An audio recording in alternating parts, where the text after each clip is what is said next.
There are places in this world that quietly don't make sense. Stone cities built without machines. Maps that show lands before anyone was supposed to know them. Temples that still follow the sun after hundreds of years. These aren't legends, they're real. People built these things with simple tools, limited knowledge, and no modern technology, yet many of their creations still stand stronger than what we build today. And the truth is, we still don't fully understand how they did it. In this video, we're going to explore some of those places, not with exaggeration, not with fake stories, just real history, real locations, and real unanswered questions. So slow down, relax, and listen. Stone map that shows Antarctica without ice. In 1929, while archivists were working inside the Topkapi Palace Museum in Istanbul and sorting through old Ottoman documents that had been stored for centuries, they came across a damaged piece of parchment that turned out to be a map created in 1513 by an Ottoman naval officer named Piri Reis. And at first there was nothing about it that seemed especially unusual, because old maps are discovered in archives quite often, and many of them are incomplete, inaccurate, or poorly preserved. What slowly made this map different was the fact that Piri Reis had written small explanatory notes along its edges, and in these notes he explained that he did not create the map from personal exploration, but instead compiled it using information from many older sources, including Portuguese charts, Arab geographic works, and earlier documents that were already considered old in his own lifetime. Only a fragment of the original map still exists today, and that fragment shows parts of Western Europe, Africa, and South America. But near the southern edge of the surviving section, there is a stretch of coastline that does not clearly match any region that was known to European navigators in the early 16th century, which is what first attracted the attention of modern researchers. Some scholars noticed that this southern landmass appears to resemble parts of Antarctica, especially when the outline is compared with modern satellite images, and this immediately created controversy because Antarctica was not officially discovered until 1820, more than 300 years after Piri Reis completed his map. For many years, historians explained this simply by saying that the shape was nothing more than a distorted extension of South America, since early cartographers often guessed distances, exaggerated coastlines, and filled empty spaces with imaginary land. And these kinds of errors were extremely common in pre-modern maps. However, when detailed overlays were made using modern mapping software, some researchers found that certain sections of the Piri Reis coastline appeared to align with Queen Maud Land in Antarctica. And what made this comparison more surprising was that the land on the map is shown without any indication of ice coverage, appearing instead as bare ground with curves and contours.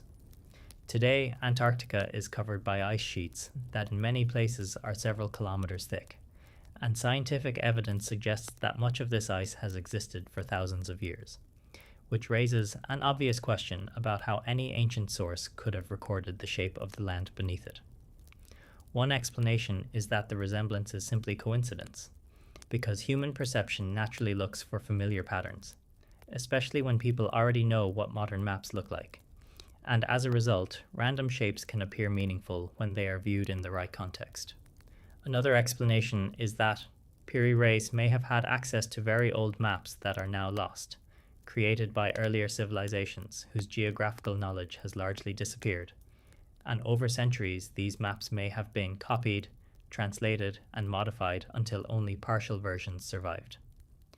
Supporters of this idea point out that the Piri Reis map is unusually accurate for its time in several areas, especially in its depiction of South America, where major coastlines and distances are represented with reasonable precision, suggesting that at least some of the original sources were reliable. During the 20th century, military and academic researchers studied the map in greater detail, comparing it with radar and seismic surveys of Antarctica. And in a few cases, they noted similarities between the map and the shape of land beneath the ice, although these findings were never accepted as definitive proof. Several other early maps, including those by Orontius Phineus, Mercator, and Philippe Bouache, also show a southern continent with internal features such as mountains and rivers, which later appeared to resemble subglacial Antarctic geography, further fueling speculation about lost geographic knowledge. Most mainstream historians explain these similarities by pointing out that early mapmakers often copied each other's work. And once a southern continent appeared on one influential map, it tended to be repeated and refined by later cartographers, even if it was based on guesswork rather than direct observation.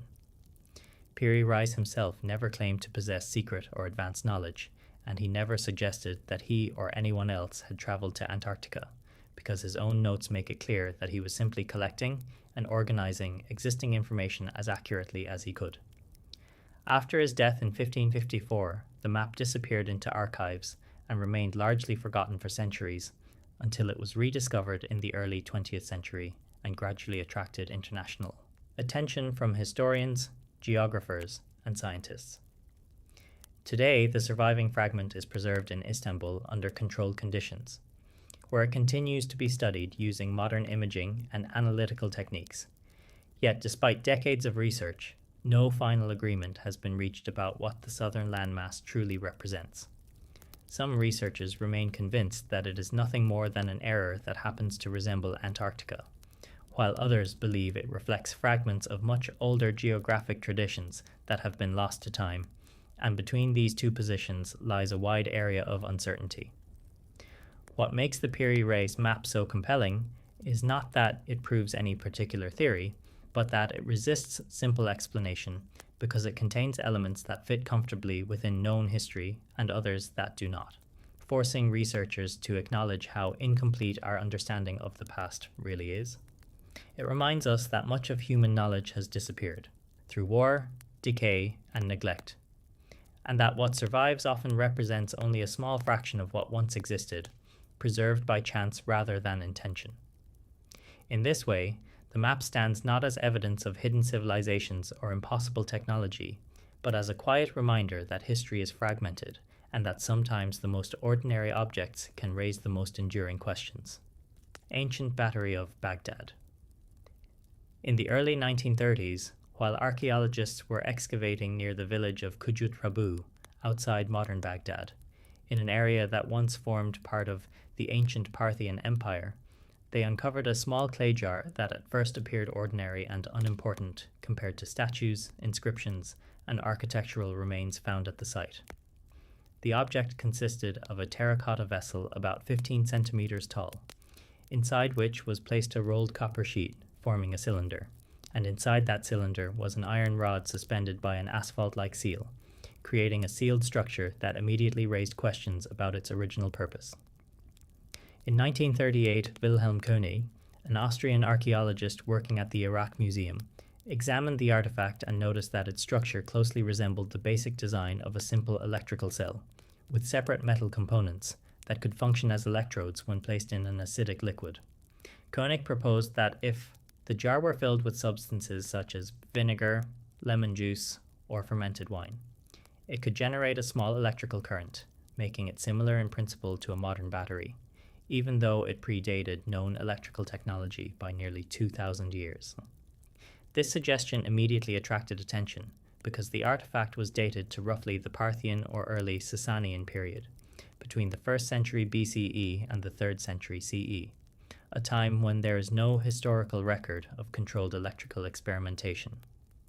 The idea that ancient people might have produced electricity challenged conventional understanding of technological development, leading many scholars to question whether the object had truly been designed for that purpose.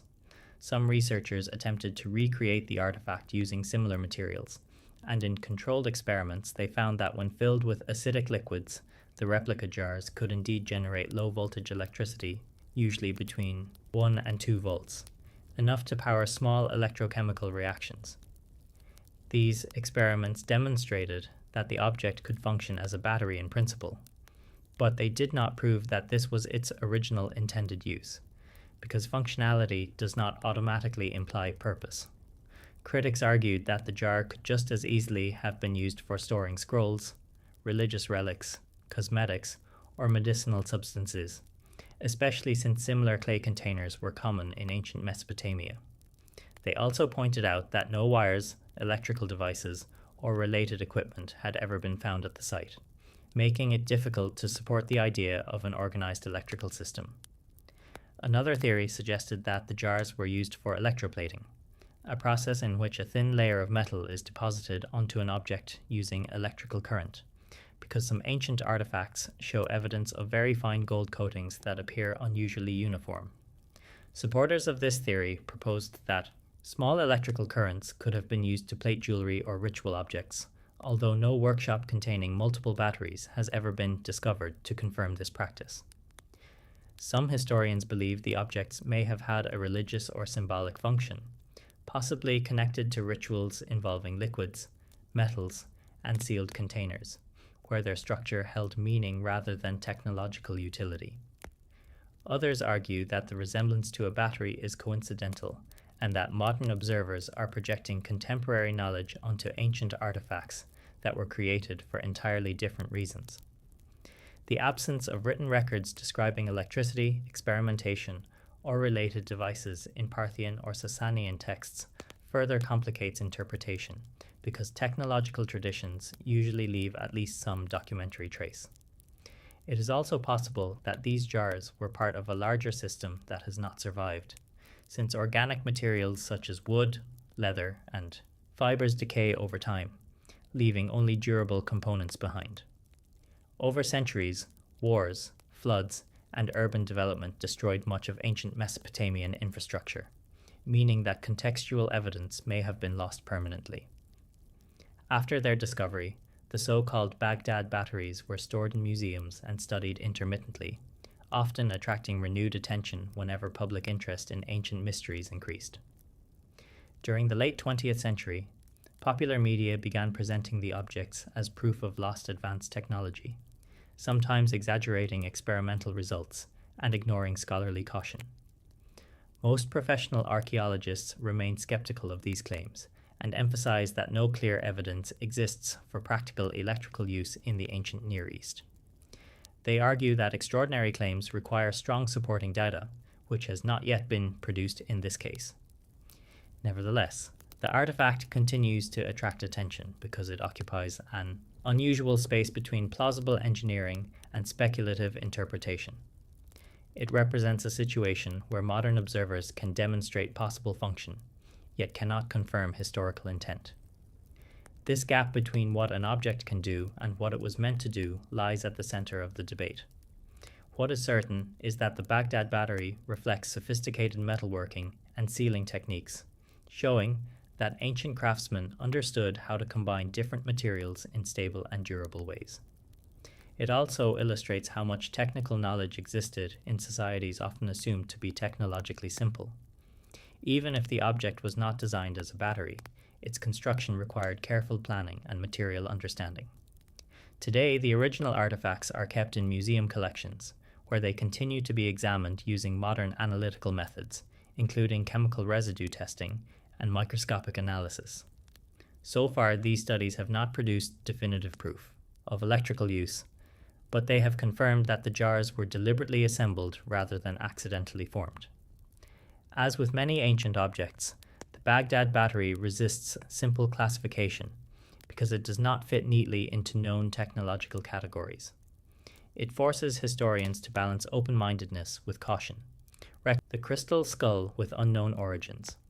In the early 20th century, during archaeological work in Central America, a clear quartz skull began circulating among collectors and researchers, eventually becoming known as the Mitchell-Hedges crystal skull, one of the most famous and controversial artifacts ever linked to ancient civilizations.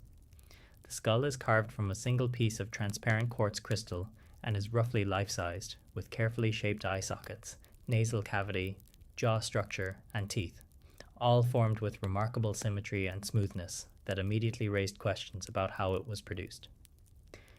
According to the story promoted by explorer Frederick Mitchell Hedges, the skull was discovered in 1924 by his adopted daughter, Anna, among the ruins of the ancient Maya city of Lubantan in present-day Belize, during an excavation of collapsed stone structures.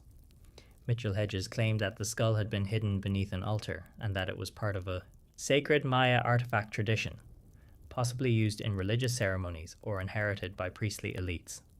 However, No independent archaeological records confirm this discovery, and no official excavation reports mention the skull, which later became one of the central reasons scholars questioned its authenticity. Historical research later revealed that Mitchell Hedges had actually purchased a crystal skull at a Sotheby's auction in London in 1943, raising strong doubts about the story of its discovery and suggesting that the artifact may not have originated from an ancient site at all. Despite these inconsistencies, the skull itself remains technically impressive, because quartz is extremely hard and difficult to carve, requiring advanced tools and careful grinding techniques to shape without causing fractures. Early promoters claimed that the skull showed no tool marks and that it had been carved against the natural crystal grain, which would normally cause the stone to break, leading to speculation that unknown technologies must have been used. These claims were later tested using modern scientific equipment, including scanning electron microscopes and surface analysis tools, which revealed microscopic abrasions consistent with high-speed rotary tools and modern polishing methods. This evidence strongly suggests that the skull was produced using industrial equipment developed in the 19th or early 20th century rather than ancient hand tools. Further analysis by institutions such as the British Museum and the Smithsonian found that similar crystal skulls in their collections showed nearly identical manufacturing marks, indicating that they were likely produced in European workshops, particularly in Germany, where advanced gemstone carving was common.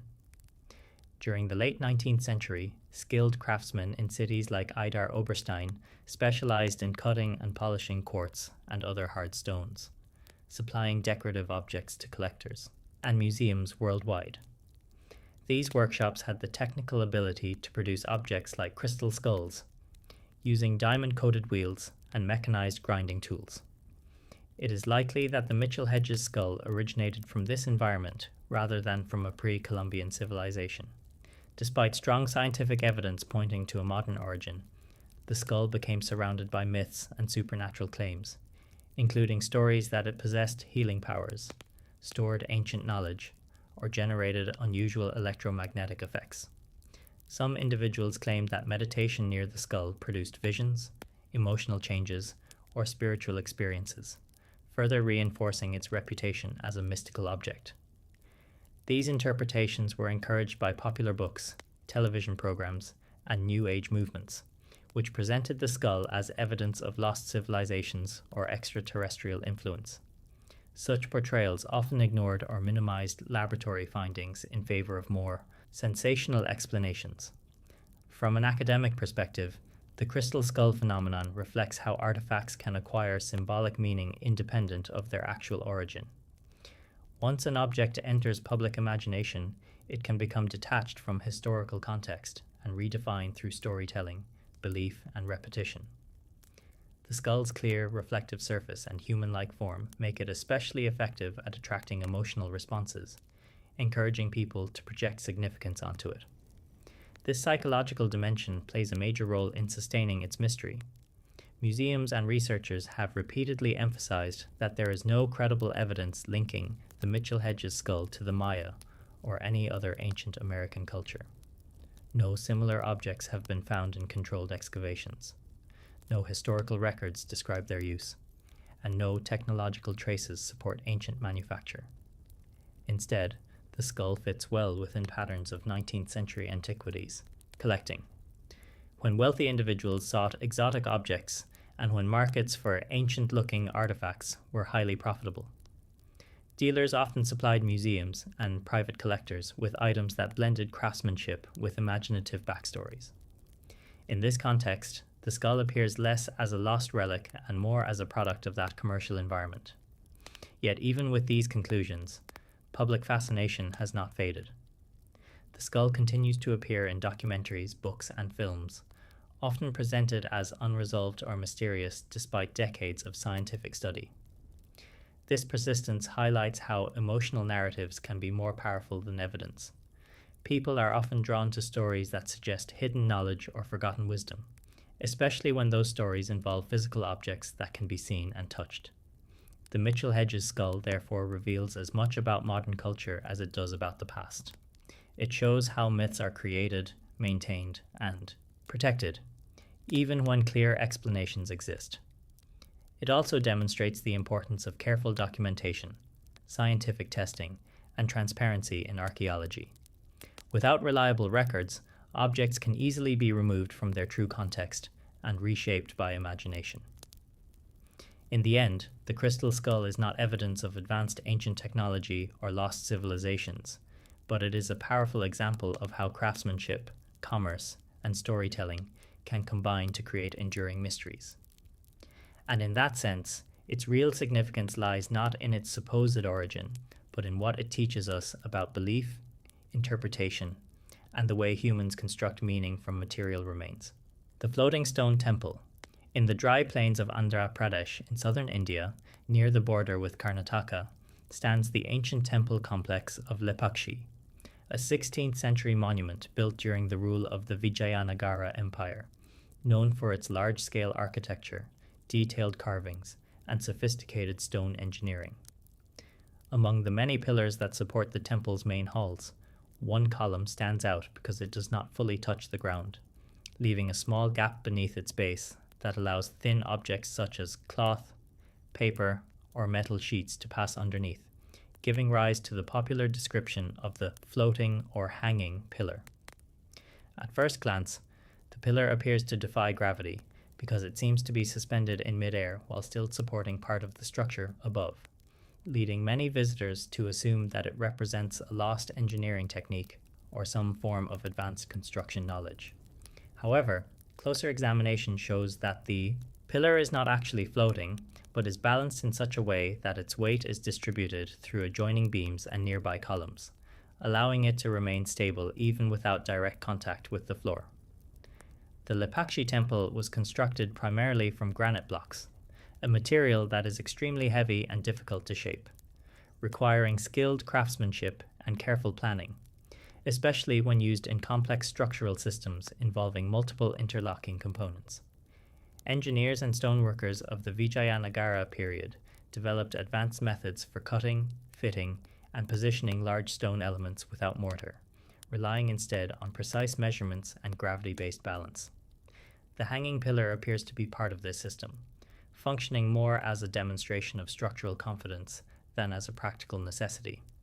Some historians believe that it was intentionally left slightly elevated to showcase the builder's technical skill, serving as a visual, proof that the roof could be supported even when one pillar did not fully carry weight. Others suggest that the gap may have resulted from gradual floor subsidence over centuries, rather than deliberate design, meaning that the pillar originally rested on the ground but became suspended as surrounding stone shifted. Geological changes, minor earthquakes, and erosion can slowly alter building foundations, especially in regions with variable soil conditions. Regardless of its original purpose, the hanging pillar became a focal point for visitors and pilgrims, who often test it by sliding cloth or paper beneath it, reinforcing its reputation as something unusual or mysterious. Over time, this repeated interaction led authorities to place restrictions on physical contact in order to prevent damage to the structure. Beyond the hanging pillar, the Lepakshi temple contains extensive wall paintings, detailed sculptures, and long pillared halls that reflect the artistic and religious culture of the Vijayanagara Empire, which blended political authority with temple patronage. The complex is dedicated primarily to Lord Virabhadra, a fierce form of Shiva, and served as an important regional center for worship and administration. The temple's layout follows traditional Hindu architectural principles, with carefully aligned entrances, halls, and sanctuaries designed to guide ritual movement and visual focus. This systematic planning further demonstrates that the builders worked with clear structural and symbolic frameworks rather than improvisation. Modern engineers who have studied the hanging pillar explain its stability through load distribution, where forces from the roof are redirected through horizontal stone, beams, and neighboring supports, reducing pressure on the elevated column. In this sense, the pillar functions as part of a network rather than an isolated element. Its apparent suspension is therefore a result of integrated design rather than unexplained technology. Nevertheless, popular culture continues to present the pillar as evidence of lost knowledge or supernatural construction, often ignoring detailed architectural analysis. Such interpretations reflect a broader tendency to attribute unfamiliar techniques to mystery rather than skill and experience. In reality, the Lepakshi builders inherited and refined centuries of South Indian stoneworking traditions, combining practical knowledge with aesthetic ambition. They worked without modern machines, yet achieved precision through repeated measurement, apprenticeship, and collective expertise. The hanging pillar thus represents the culmination of long-term architectural development rather than a sudden breakthrough. Today, the temple remains active as a religious site and a protected monument, visited by pilgrims, tourists, and researchers. Its continued use has helped preserve many of its features, while also requiring careful management to balance access with conservation. Standing inside the hall and observing the suspended pillar in context, one becomes aware that its impact lies less in defying physics and more in demonstrating confidence in design. It shows how ancient builders understood weight, balance, and material behavior through experience rather than theory. The structure reflects a worldview in which craftsmanship, devotion, and engineering were closely connected. In this way, the floating pillar is not evidence of forgotten science, but of patient learning and accumulated skill. Nazca lines, only visible from the sky. In the dry coastal desert of southern Peru, between the Andes Mountains and the Pacific Ocean, lies a wide, flat plateau where thousands of straight lines, geometric shapes, and enormous animal figures have been etched into the surface of the earth, forming one of the most unusual archaeological landscapes in the world. These markings, known as the Nazca lines, were created by removing the dark, oxidized stones that cover the desert floor and exposing the lighter soil beneath. A simple technique that allowed designs to remain visible for centuries in an environment with very little wind and almost no rainfall. The lines were made by the Nazca culture between roughly 200 BCE and 600 CE, during a period when this region supported agricultural communities through careful irrigation and water management in an otherwise extremely dry climate. At ground level, most of the figures are difficult to recognize because they stretch across hundreds of meters and only appear complete when viewed from high above, which immediately raises questions about how the creators planned and executed such precise designs without aerial technology.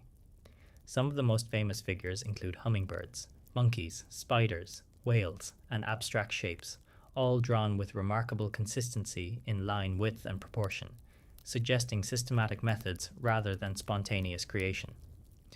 Archaeological research has shown that the Nazca people used simple tools such as wooden stakes, ropes, and basic surveying techniques to map out designs on the ground before removing surface stones, allowing them to scale small drawings into massive forms. By placing stakes at key points and stretching cords between them, they could maintain straight lines and smooth curves over long distances, demonstrating practical understanding of geometry and spatial planning. Many of the straight lines extend for several kilometers and intersect with each other in complex patterns, forming corridors that cut across hills, valleys, and plains without regard for natural obstacles. This suggests that the lines were not random decorations, but part of a larger conceptual system that organized the landscape. For decades, researchers debated the purpose of the Nazca lines, proposing theories ranging from astronomical calendars and irrigation maps to ritual pathways and symbolic offerings to deities. Early investigators noticed that some lines appeared to align with solstices, stars, and mountain peaks, leading to the idea that they functioned as a giant astronomical observatory.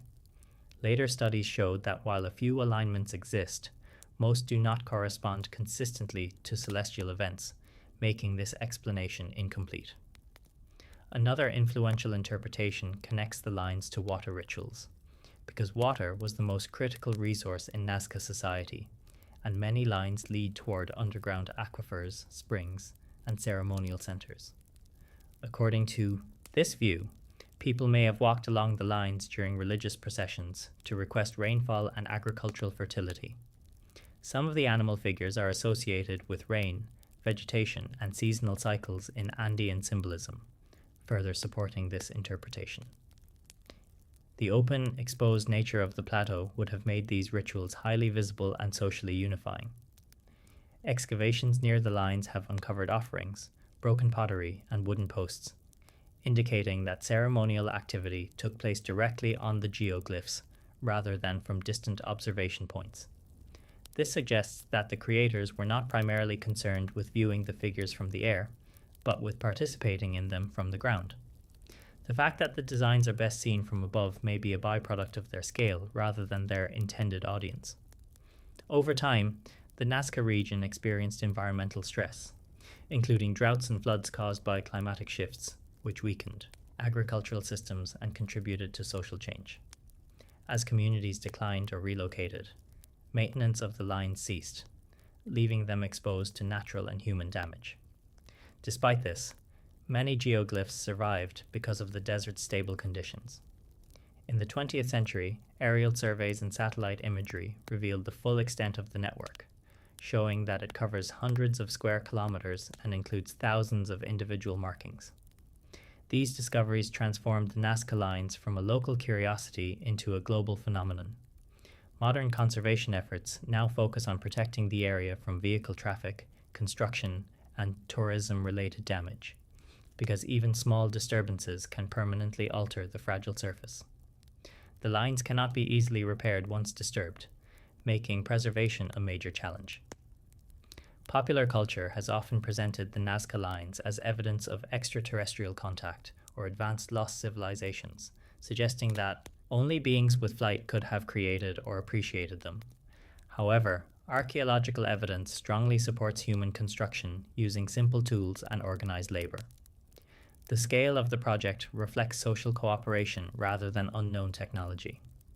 It shows that communities were capable of mobilizing large groups for long-term symbolic work. The Nazca lines represent a form of landscape art that merges environment, belief, and social organization into a single system. They transformed empty desert into a shared cultural space. They connected ritual movement with geographic awareness. They linked survival to symbolism.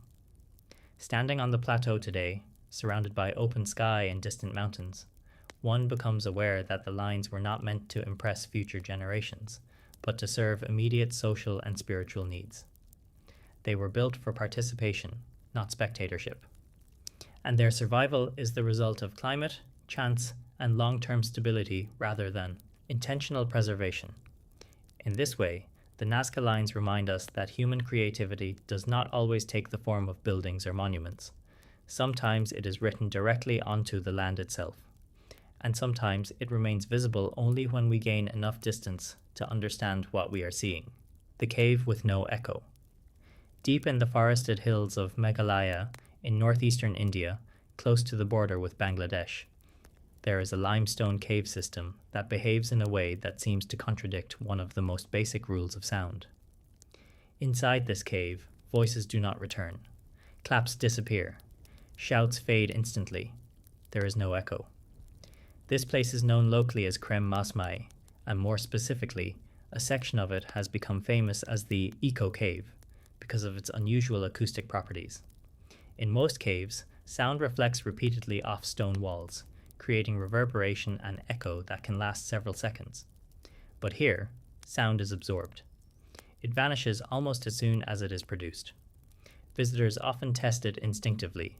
They clap, they call out, they wait, and nothing comes back. The explanation lies in the cave's internal structure. Unlike smooth-walled caverns where sound waves bounce freely, this cave is filled with irregular limestone formations, narrow passages, sharp ridges, and porous surfaces. These surfaces scatter sound in many directions and absorb much of its energy instead of reflecting it. As a result, sound waves lose strength almost immediately. The cave acts like a natural soundproof chamber. Geologically, the cave is part of the larger limestone system formed by millions of years of water erosion. Rainwater, mixed with carbon dioxide, slowly dissolved the rock, carving out tunnels, chambers, and crevices beneath the hills. Over time, mineral-rich water also created stalactites, stalagmites, and layered walls that now line the interior. These uneven surfaces are central to the cave's acoustic behavior. They function like millions of tiny sound traps. From a scientific perspective, The phenomenon is similar to what engineers try to achieve in professional recording studios. Modern studios use soft panels, angled walls, and textured surfaces to eliminate echo and create dead rooms. In Krem, Mosmai. Nature achieved this effect without design or intention. It happened slowly, through geological chance. But for the people who lived in this region long before scientific explanations existed, the cave's silence carried meaning. Local Khasi communities have long regarded caves as spiritually significant spaces. Many were believed to be gateways to the underground world, places where spirits, ancestors, or natural forces resided. A cave that swallowed sound would naturally feel different from ordinary spaces. Speaking inside it felt unnatural. Prayers felt heavier. Whispers felt final. Some elders describe such caves as places where words should be chosen carefully, because once spoken, they are taken away. There is no return, no reply, no confirmation. This idea shaped how people interacted with these spaces. Caves were often used for quiet reflection, rituals, and symbolic acts, rather than loud gatherings. Silence itself became part of the experience. Archaeological surveys in Meghalaya have found evidence of human activity in and around cave systems for thousands of years.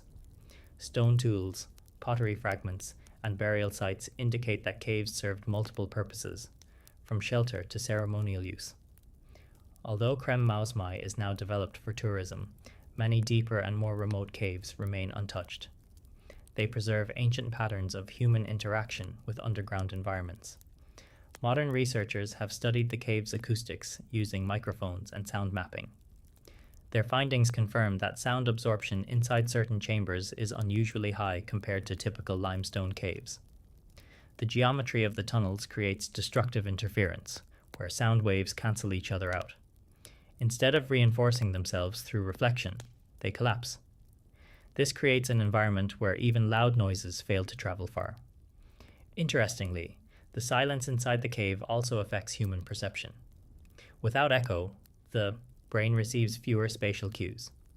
People often feel disoriented. Distances seem unclear.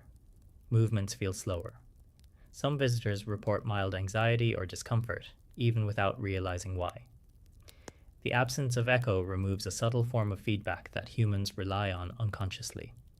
It is one of the ways we sense space. Without it, surroundings feel unfamiliar, almost unreal. Over the past few decades, tourism has brought thousands of visitors to the cave. Walkways and lights have been installed to make access safer. While this has increased awareness, it has also altered the natural environment. Artificial lighting encourages algae growth. Foot traffic changes humidity. Noise levels increase. All of these factors slowly affect the cave's delicate balance. Conservation efforts now focus on limiting damage while allowing controlled access. Scientists and local authorities work together to monitor temperature, moisture, and structural stability. Because once damaged, cave systems cannot be restored. They take millions of years to form. Popular media sometimes portrays the eco-cave as mysterious or supernatural. Some videos suggest hidden energies or unexplained forces, but the reality is more grounded and, in many ways, more impressive. This silence is not created by technology, not by design, not by intention. It is the result of physics, geology, and time working together.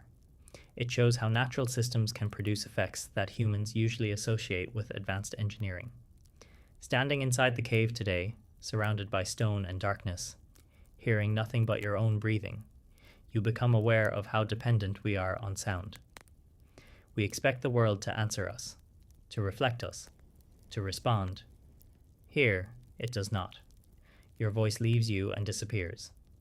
And for a moment, you are forced to listen instead of speak. In that quiet space, the cave does not offer mystery. It offers perspective. A reminder that not every remarkable place exists to impress. Some exist simply because nature allowed them to form. And sometimes, the most powerful experience is not what we hear, but what we don't. The sun temple that predicts the solstices. On the eastern coast of India, where the Bay of Bengal meets the shores of Odisha, stands the remains of a monument that was once among the greatest architectural achievements of the medieval world, the Konark Sun Temple. Built in the 13th century during the reign of King Narasimhadeva III of the Eastern Ganga dynasty, this massive stone complex was designed not just as a place of worship, but as a functioning cosmic instrument, a structure that aligned itself with the movement of the sun across the sky. From a distance, the temple appears like a giant stone chariot emerging from the earth. 12 enormous wheels are carved into its sides, 6 on each flank, each nearly 3 meters in diameter, connected by sculpted horses that seem to pull the entire structure forward. According to traditional belief, this chariot belongs to Surya, the sun god, who rides it across the heavens every day. But behind this poetic symbolism lies precise, scientific knowledge. Each wheel of the temple is not merely decorative. They function as sundials. Every wheel contains 8 major spokes and several minor markings that divide time into measurable segments.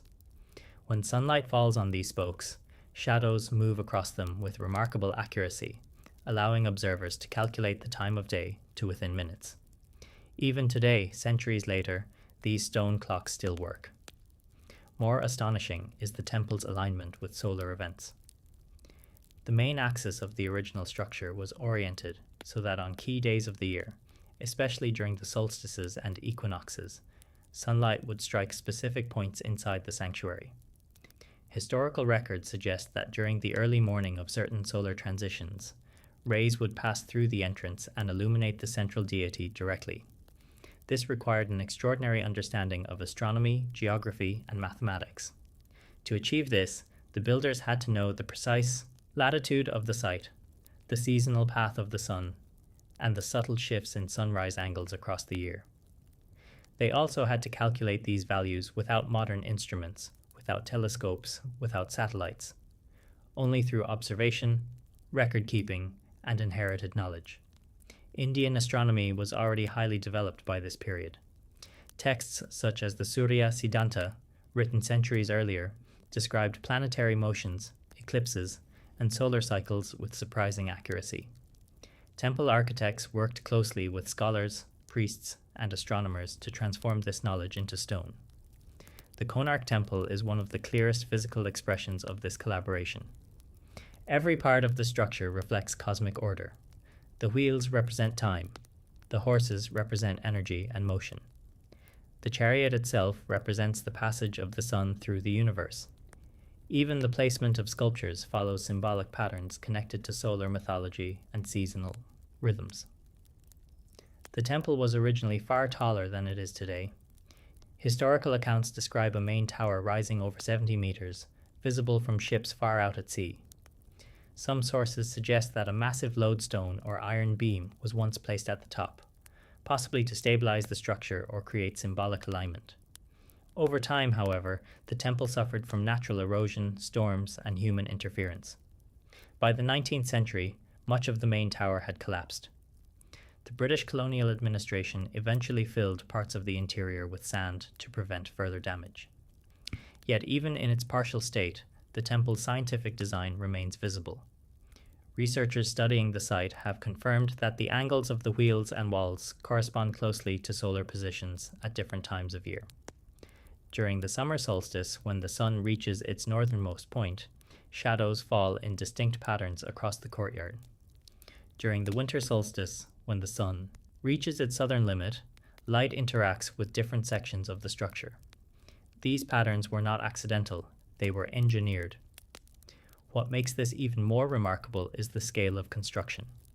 The temple is built primarily from condylite stone and chlorite. Many blocks weigh several tons. Transporting them from quarries, shaping them precisely, and assembling them without modern machinery required immense organization and expertise. Thousands of craftsmen, engineers, artists, and laborers worked for decades to complete the project. It was not just a religious building. It was a national effort, a statement of knowledge and power. For the people of the time, the sun was more than a source of light. It regulated agriculture, seasons, festivals, and survival itself. Predicting solstices meant predicting monsoons, harvests, and cycles of life. By embedding solar tracking into a sacred structure, the society ensured that astronomical knowledge would be preserved and respected across generations. Priests could observe shadows. Farmers could plan seasons. Rulers could align rituals with cosmic time. Science, spirituality, and daily life were merged into a single system. Modern visitors often admire the erotic sculptures, the intricate carvings, and the sheer scale of the monument. Few realize that beneath the artistry lies a working astronomical device, a stone calendar, a solar observatory, a timekeeping system, all built nearly 800 years ago, without electricity, without metal frameworks, without digital measurement, just stone, geometry, and human understanding. There are still debates among historians about certain features of the temple. Some argue that its solar functions were symbolic rather than practical. Others point to surviving alignments and shadow patterns as proof of intentional design. Recent computer simulations support the idea that the original structure was carefully calibrated to the sun's path. When reconstructed digitally, light behaves exactly as ancient texts describe. Standing beside the massive wheels today, watching sunlight slide slowly across carved spokes, it becomes clear that this place was never meant to be silent stone. It was meant to move with time, to breathe with seasons, to change with the sky. The Konark Sun Temple reminds us that advanced knowledge did not begin with modern technology. Long before clocks, calendars, and satellites, people were measuring the universe with patience and precision. They observed, they recorded, they calculated, and then they carved their understanding into monuments that could last for centuries. Even in ruin, the temple still speaks, not through words, but through shadows, through light, through the slow, predictable movement of the sun.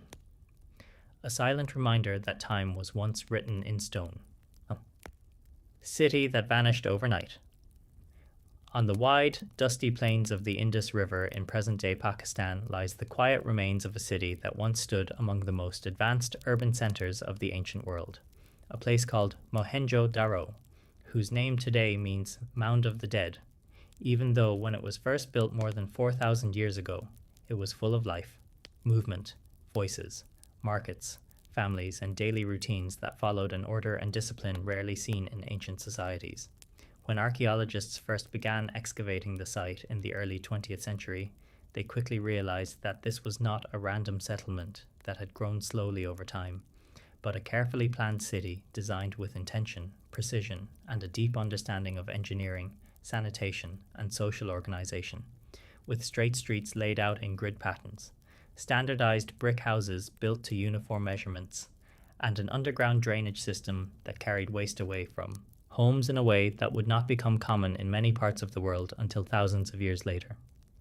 Almost every home in Mohenjo-Daro had access to clean water through private or shared wells. Many had bathing areas connected to covered drains, and public spaces were organized around large structures such as granaries, assembly halls, and the famous Great Bath, a massive waterproofed pool that was likely used for ritual cleansing and community ceremonies, showing that the people who lived here cared not only about physical hygiene, but also about spiritual and social balance. This city was part of the larger Indus Valley civilization, one of the great early civilizations of human history, alongside Egypt and Mesopotamia.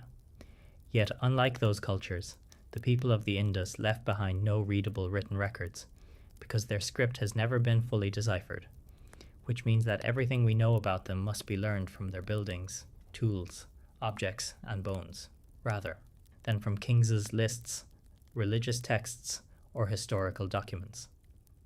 For centuries, Mohenjo-Daro thrived as a major center of trade and administration, connected to distant regions through river routes and land networks, exchanging goods such as beads, metals, pottery, and agricultural products, while maintaining a remarkably peaceful character, as evidenced by the lack of large weapons, defensive walls, or signs of widespread warfare, suggesting that cooperation and stability were central to their society. Then, around 1900 BCE, something began to change, and in the archaeological layers of the city, researchers can see signs of gradual decline, with buildings becoming poorly maintained, bricks losing their standard size, public spaces falling into disuse, and repairs becoming more frequent but less careful, as if the systems that once supported the city were slowly breaking down. One of the strongest explanations for this decline involves changes in the natural environment, because the Indus River system is highly sensitive to climate and geological shifts, and over time, tectonic movements and weakening monsoon patterns altered the flow of rivers, caused some tributaries to dry up, and made floods more unpredictable, which directly affected agriculture, water supply, and trade.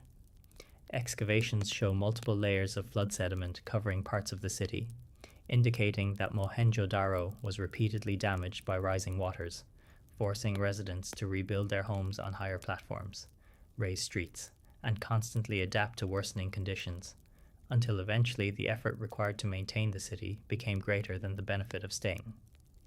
At the same time, evidence from human remains suggests increasing health problems, possibly caused by poor water quality, overcrowding, food shortages, and disease, which often appear when large cities begin to decline and infrastructure fails, weakening the population physically and socially.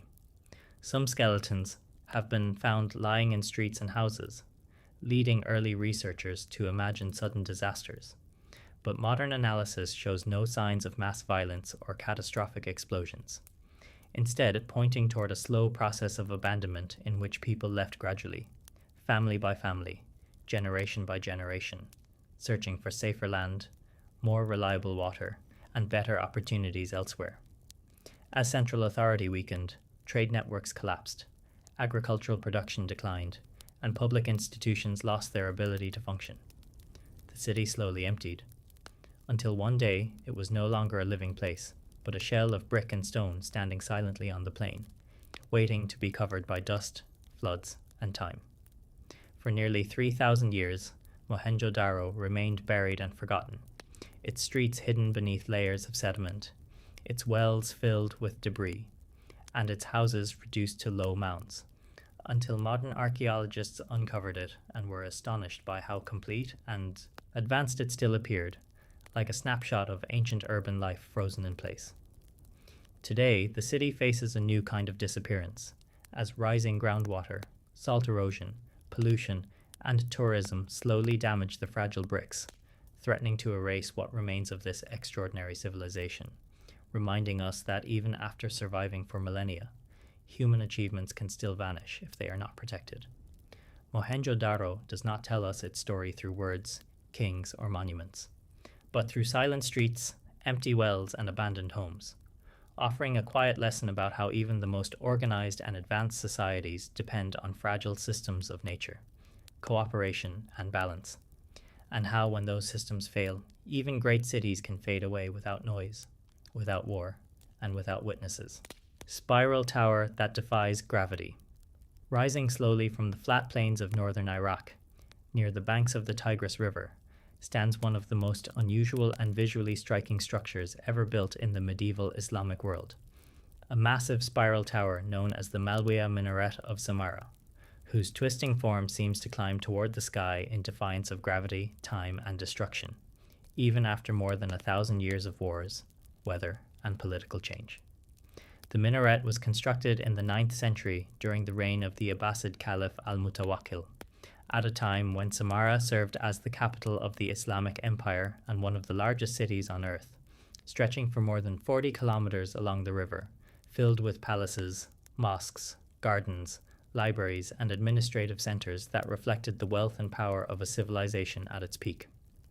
At the heart of this vast city stood the Great Mosque of Samarra, once the largest mosque in the world, and beside it rose the Malwiya Minaret, a towering structure approximately 52 meters tall, built entirely from baked brick and mortar, designed not as a narrow vertical shaft like most minarets, but as a wide, solid cone wrapped in a continuous spiral ramp that circles upward 5 times until it reaches a small platform at the top.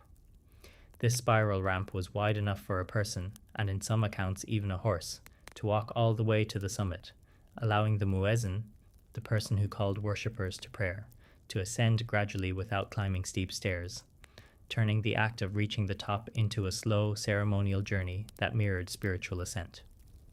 From an engineering perspective, The design of the Malwea is extraordinary because instead of relying on internal supports or hollow chambers, the structure uses mass and geometry for stability, with its wide base distributing weight evenly across the ground and its gradually narrowing form reducing stress as it rises, creating a self-supporting tower that has remained standing despite earthquakes, floods, invasions, and explosions.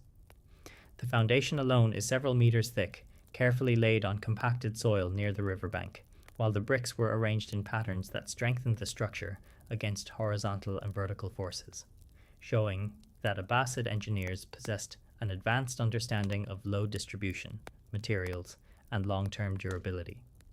The shape of the minaret has often been compared to ancient Mesopotamian ziggurats, stepped temple towers built thousands of years earlier by Sumerians and Babylonians in the same region.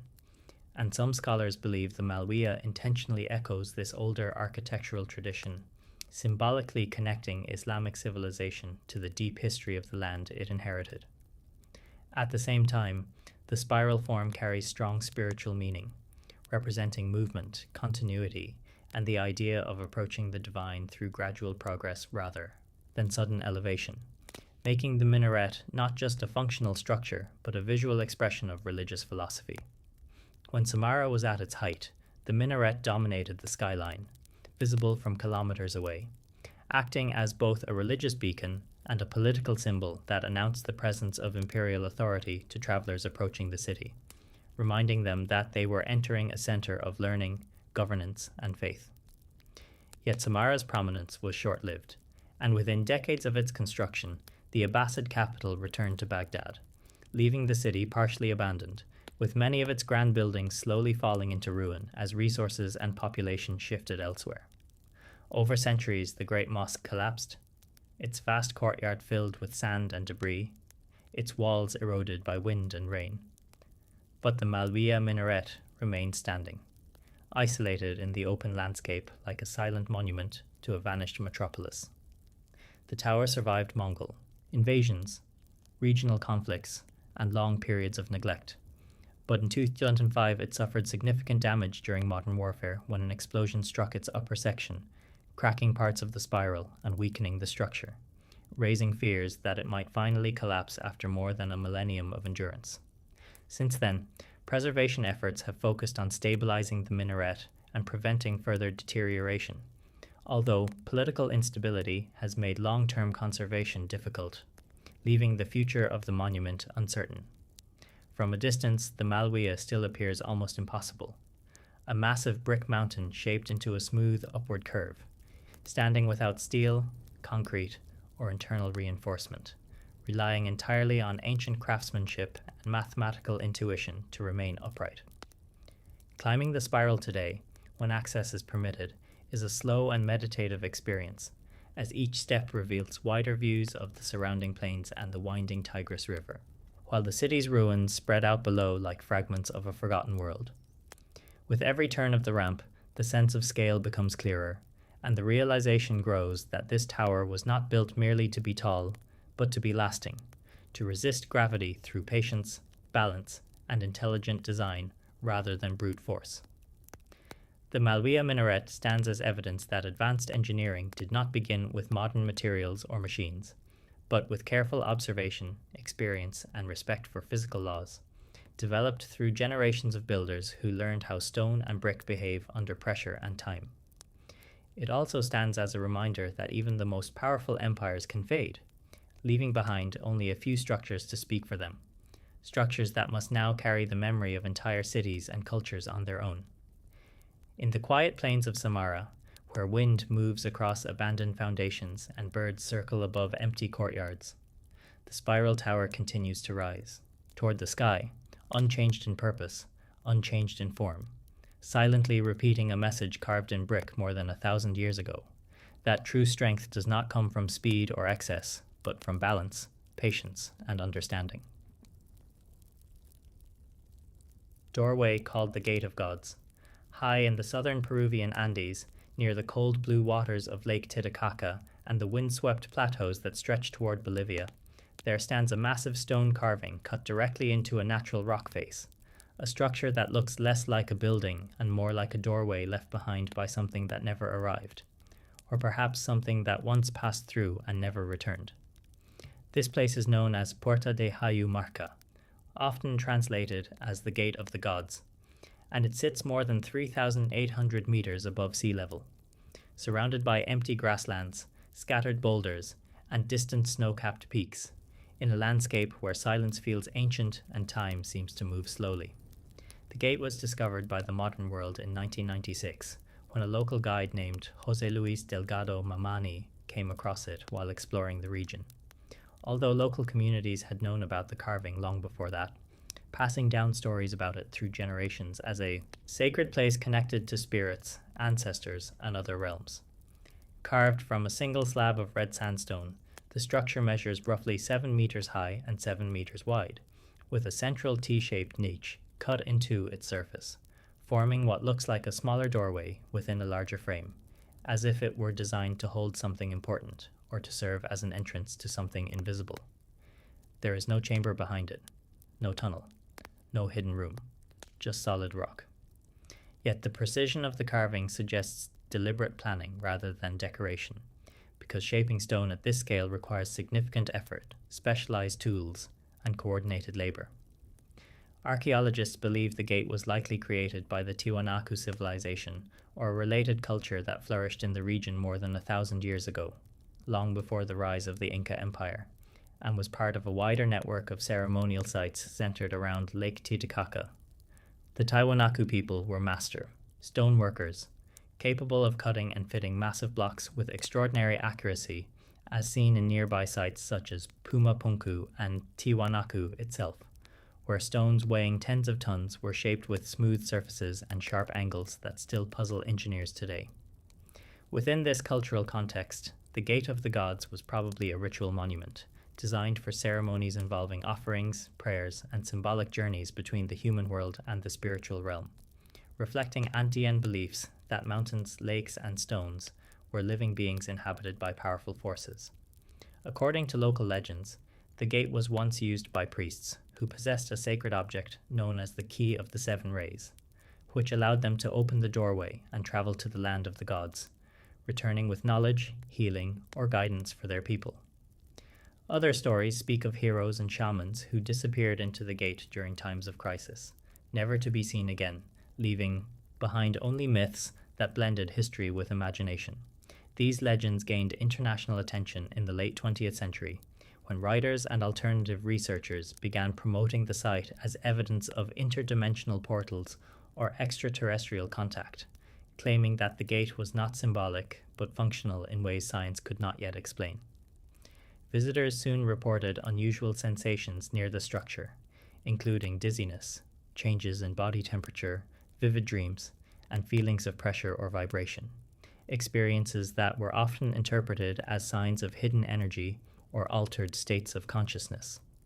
Scientific investigations, however, have found no measurable anomalies in the area, and most researchers attribute these sensations to altitude, dehydration, expectation, and psychological suggestion, especially in visitors who arrive already primed to experience something mysterious. Geologically, the gate is carved into a naturally fractured rock formation that made it easier to shape, while the surrounding area shows signs of quarrying and modification consistent with other ceremonial sites in the region, supporting the idea that it was part of a broader sacred landscape rather than an isolated anomaly. Its position also aligns visually with nearby mountain peaks and the horizon, suggesting that it may have been used during seasonal rituals tied to solar movements, agricultural cycles, and ancestral commemorations, although precise astronomical alignments have not been conclusively demonstrated. What remains most striking about Puerta de Hayumarca is its emptiness, because unlike temples filled with statues, murals, and altars, this monument offers only a frame, a boundary, a suggestion of passage without revealing what lies beyond, forcing visitors to confront their own interpretations. For the ancient people who built it, the gate likely represented transition, the moment between worlds, between life and death, between present and ancestral memory, a place where humans could symbolically step into the realm of higher forces through ritual rather than physical movement. Over time, As cultures changed and empires rose and fell, the original meaning of the gate faded, leaving behind only fragments of oral tradition and speculation, which modern audiences have filled with ideas drawn from science fiction, spirituality, and popular mythology. Today, the site is protected by Peruvian authorities and visited by tourists, researchers, and pilgrims, all approaching it with different expectations, some seeking history, some seeking mystery, and some simply seeking quiet in a vast, open landscape. Standing before the Gate of the Gods, with thin mountain air filling the lungs and distant clouds drifting across the sky, it becomes clear that the power of this place does not come from hidden machinery or secret passages, but from its ability to provoke reflection about what ancient people believed, feared, and hoped for. It reminds us that many ancient monuments were not built to impress outsiders, but to serve as bridges between visible and invisible worlds within the minds of those who created them, shaping how communities understood their place in the universe. Whether viewed as a ceremonial doorway, a mythological symbol, or simply an extraordinary example of prehistoric stone carving, Puerta de Hayu Marca continues to stand as a silent threshold between past and present, inviting each generation to decide for itself what lies beyond the stone. Hill Fort with no cement. In the green and rocky landscape of present-day Bihar in eastern India, near the town of Rajgir, lie the remains of massive stone walls that climb across hills, wrap around ridges, and disappear into forests, forming one of the oldest and most impressive defensive systems ever built on the Indian subcontinent, known today as the Rajgir Cyclopean Walls. These walls stretch for more than 40 kilometers across uneven terrain, following natural contours of mountains and valleys, enclosing what was once the ancient city of Rajagriha, the early capital of the Magadha kingdom, which later became one of the most powerful political centers in ancient India. What makes these walls especially remarkable is that they were constructed without the use of cement, mortar, or binding material, relying entirely on the careful placement of large, irregular stone blocks that fit together through weight, balance, and friction alone. Some of these stones weigh several tons, yet they were transported, lifted, and positioned with such precision that they have remained stable for more than 2,000 years, surviving earthquakes, monsoon rains, erosion, and human activity.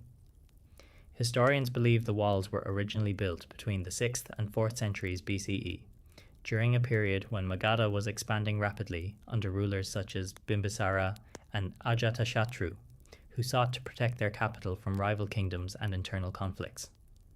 At that time, Rajagriha was not only a political center but also a major religious hub, closely associated with the lives of both Gautama Buddha and Mahavira, the founder of Jainism, making the city important for spiritual as well as strategic reasons. The fortifications were designed to control access to the valley, with gates placed at narrow passes and lookout points positioned on high ground, allowing defenders to monitor movement and respond quickly to threats, rather than building straight walls across flat land. The engineers adapted their construction to the natural landscape, using hills as barriers and reinforcing weak points with stonework, creating a layered defensive system that worked in harmony with geography. So, the building technique used in the Rajgir walls is often described as Cyclopean masonry, a term borrowed from Greek archaeology that refers to construction using massive, unshaped stones fitted together without mortar, giving the impression that only giants could have built them. In reality, this method reflects careful planning and skilled labor, because placing heavy stones without binding material requires precise understanding of weight distribution, center of gravity, and long-term stability. Workers had to select stones with suitable shapes, trim them where necessary, and position them so that pressure from above would lock them into place, making the wall stronger over time rather than weaker. This technique also allowed the structure to flex slightly during earthquakes, reducing the risk of sudden collapse, which may explain its long survival in a seismically active region. Transporting the stones posed another major challenge, because quarries were often located far from construction sites, and without wheeled vehicles capable of carrying extreme loads, builders relied on sledges, rollers, ropes, and coordinated human labor to move blocks across difficult terrain. Thousands of workers would have been involved in this process, supported by administrators, engineers, and suppliers who ensured food, water, and materials were available throughout construction. The walls were not built all at once, but expanded and repaired over generations, reflecting changes in political power, population size, and military needs, as different rulers added new sections or strengthened vulnerable areas. Archaeological surveys show variations in stone size and layout, indicating multiple phases of construction rather than a single unified project. Despite their scale, the Rajgir walls never developed into heavily fortified castles with towers and battlements like those of later medieval periods, because early Indian warfare relied more on mobility, diplomacy, and alliances than prolonged siege tactics. Instead, the walls functioned primarily as deterrents, barriers that slowed attackers, protected civilians, and provided time for defenders to organize resistance. Over time, as capital shifted and new cities rose, Rajagriha lost its political importance and the walls were gradually abandoned, becoming overgrown with vegetation and partially buried under soil and debris. For centuries, local communities reused stones for smaller buildings, roads, and agricultural terraces, reducing some sections of the original fortifications. Even so, large portions remain intact, winding across hills like stone rivers frozen in place. Modern researchers studying the walls have confirmed that their stability results from intelligent placement rather than accidental stacking, demonstrating that ancient engineers possessed sophisticated practical knowledge even without formal mathematical theory. Computer simulations show that the pressure patterns within the walls distribute stress evenly, preventing weak points from forming. Today, the Rajgir Cyclopean walls are protected as an archaeological site, although many sections remain difficult to access and poorly maintained due to their remote location. Efforts are underway to document and conserve the surviving segments before weathering and urban expansion cause further damage. Standing beside these walls, with forest sounds in the background and distant hills stretching toward the horizon, it becomes clear that their true achievement lies not in mystery or lost technology, but in disciplined craftsmanship, collective effort, and deep understanding of materials. They represent a time when builders relied on experience rather than machines, observation rather than formulas, and cooperation rather than automation. The walls of Rajgir remind us that strength does not always come from artificial binding agents or modern materials, but from intelligent design, patience, and respect for natural forces. And after more than 2,000 years, they continue to stand quietly, holding together without cement, without steel, and without recognition, carrying the memory of an ancient city that once shaped the course of Indian history. The city built on salt. High in the Austrian Alps, where steep mountains rise sharply from narrow valleys and clouds often drift slowly between forested slopes, lies the small town of Hallstatt, a place whose quiet beauty hides one of the longest and most influential industrial histories in Europe, built not on gold, silver, or fertile land, but on salt. For more than 3,000 years, people have mined salt from the mountains surrounding Hallstatt, making it one of the oldest continuously operating mining sites in the world and turning a remote alpine settlement into the center of a vast trade network that once connected much of ancient Europe. Long before modern refrigeration, salt was essential for preserving food, curing meat, storing fish, and surviving winter months, which meant that societies with reliable access to salt controlled one of the most valuable resources of the ancient world. Because of this, Hallstatt did not grow randomly, but developed around its mines, with houses, workshops, storage facilities, and trade routes organized to support extraction and distribution, creating a city whose economy, culture, and social structure were shaped almost entirely by mineral wealth. Archaeological evidence shows that organized salt mining in the region began as early as 1200 BCE during the Bronze Age, and expanded significantly during the Iron Age, giving rise to what archaeologists now call the Hallstatt culture, an early European civilization known for its advanced metalwork, long-distance trade, and complex social hierarchy. Miners worked deep inside narrow tunnels carved into solid rock, using wooden tools, bronze picks, and later iron implements, navigating dark and dangerous environments where temperature changes, gas buildup, and collapses posed constant risks. Despite these dangers, mining continued generation after generation, supported by detailed planning, engineering knowledge, and community cooperation, because salt production was the foundation of regional prosperity. One of the most remarkable features of the Hallstatt mines is their preservation, because salt naturally inhibits bacteria and decay, allowing organic materials such as wooden ladders, leather shoes, cloth fragments, backpacks, and even human waste to survive for thousands of years in almost perfect condition. These preserved objects provide archaeologists with rare insight into daily life, working conditions, and social organization in prehistoric Europe, revealing how miners dressed, ate, rested, and transported materials. Excavations have uncovered complex systems of shafts, stairways, ventilation channels, and drainage paths, showing that mining operations were carefully designed rather than improvised, and that workers understood airflow, moisture control, and structural stability long before modern engineering. Salt blocks were extracted, shaped, and transported down the mountains using sledges, pack animals, and river routes, eventually reaching distant regions across Central and Western Europe, where Hallstatt salt became a symbol of quality and reliability. Trade generated wealth that supported specialized craftsmen, traders, religious leaders, and administrators, creating a socially layered society in which status was often linked to access to and control over mining resources. Burial sites in the region reflect this hierarchy, with some graves containing rich collections of weapons, jewelry, imported goods, and ceremonial objects, indicating that elites emerged alongside industrial production. The town itself developed in close relationship with the mines, with narrow streets, terraced houses, and storage buildings adapted to steep terrain and limited space, creating an urban form shaped as much by geography as by economic function. Over centuries, political changes, technological shifts, and market fluctuations affected Hallstatt's fortunes, but salt mining never completely ceased, allowing the community to survive while many other ancient industrial centers disappeared. During the Roman period, medieval era, and early modern centuries, mining methods evolved, incorporating new tools and organizational systems while maintaining continuity with earlier traditions.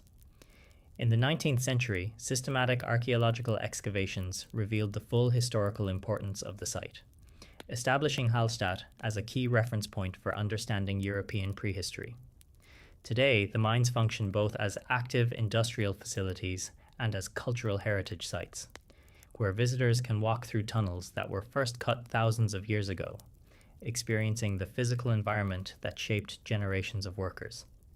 Modern technology now handles much of the extraction, but traces of ancient techniques remain visible in tool marks, timber supports, and tunnel layouts. What makes Hallstatt unique is not simply its age, but its continuity, because few places in the world demonstrate such long-term dependence on a single natural resource without complete collapse or abandonment. The community repeatedly adapted to environmental limits, market demands, and political changes, showing resilience built on technical knowledge and social cooperation. At the same time, reliance on salt created vulnerability, because economic stability depended on maintaining access to a finite resource and stable trade routes.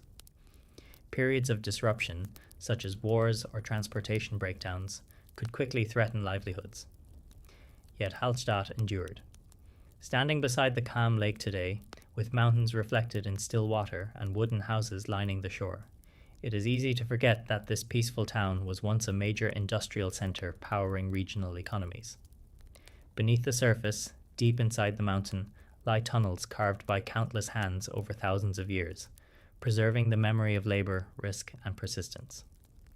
The city built on salt reminds us that civilizations are often founded not on spectacular monuments, but on practical resources, daily work, and long-term organization, and that sometimes the most influential places in history grow quietly around what people need most to survive. Stone calendar of the Aztecs. In the heart of modern Mexico City, surrounded by traffic, buildings, and crowds, there lies one of the most complex and symbolically rich stone monuments ever created by an ancient civilization. A massive carved disc known today as the Aztec Sun Stone, often mistakenly called the Aztec calendar, which represents not only timekeeping, but an entire worldview centered on cosmic cycles, sacrifice, and survival. The sunstone was carved in the late 15th century during the reign of the Aztec ruler Moctezuma II, at a time when the Aztec Empire controlled large parts of central Mexico and governed millions of people through military power, tribute systems, and religious authority.